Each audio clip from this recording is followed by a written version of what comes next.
undergraduate degree at Lancaster University in Britain, and then the University of Georgia for a master's and PhD. And at the end of that, I was doing some temporary teaching and looking for a full-time position, applying in Europe and in the United States, and Lincoln Land looked like a good fit.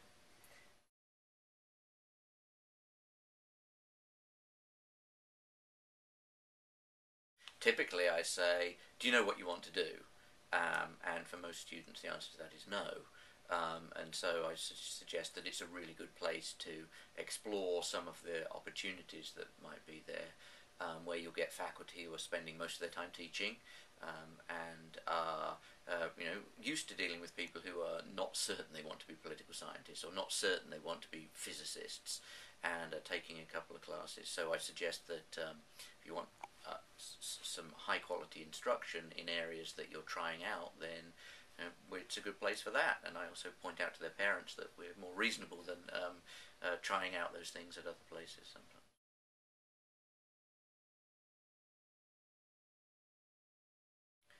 I mean, it's going to depend on the individual and what they're. Some people, the transition from high school to college and university is a big transition, and sometimes that transition is better managed where there are faculty who are going to know who you are, and who are going to have much closer interaction with you. I think that's a big appeal and really matters for some people, not for everybody. So that's important. I think there are lots of people don't really know everything that we do here. We offer opportunities like big universities. We do study abroad. We do hands-on field trips in biology. We have a number of the things that people tend to only associate with big institutions, and so we don't have perhaps high-level research assistantship positions, but for most undergraduates that's not what they're interested in. So I sort of turn it around and say, well, what is it you're getting at the big schools that you wouldn't get here? And kind of put it back on them, because I'd much rather them decide to come than me convince them to come, because then if it doesn't work out, they're to blame.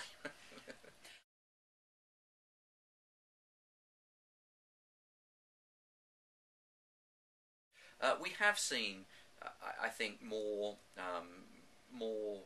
people coming mid-career, or more people sort of looking to change direction given the nature of the economy. We haven't been flooded with them in the way that you might expect, perhaps, but it's good, and it makes for a good mix.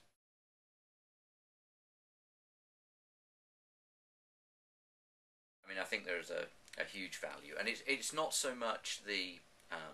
I play a game with my students first day in class, which is called Good Morning, We're from the Government, and we count the number of contacts between them getting up in the morning and getting to Lincoln Land. So there are thousands and thousands. You start with the building codes that govern their buildings and the tag on their mattress and all of those sorts of things up through. So that's the subject matter. So as a political scientist, no, as a citizen, I'm going to argue you've got to know what government does, because it's affecting you all the time, and you can have an impact on it. And what you want to do is increase the good things and decrease the bad things. So in order to do that, you've got to know about it. But so I will make that statement broadly for everybody, for all citizens. And that's one of the roles of the community college is citizen education. But if you're not a political science major, what you get out of taking a political science class, and what employers talk to us about. Employers like people to have taken political science, not because they want them to know about American government, but because what you learn, you have strange material that you're not familiar with, that you need to analyse, that you need to pick out the most important points from, and that you then need to communicate in some form, written form on an exam maybe, or in a paper, or in a class discussion. And so this idea of somebody having material that they're unfamiliar with, which may be complex, which they go through and can extract the most important elements from, and then communicate them. Employers, that's what they're looking for. Employers don't. Employers want to give people the specialised knowledge, but what they want to have is those tools for analysis and for communication, and that's three-quarters of what we do in political science classes.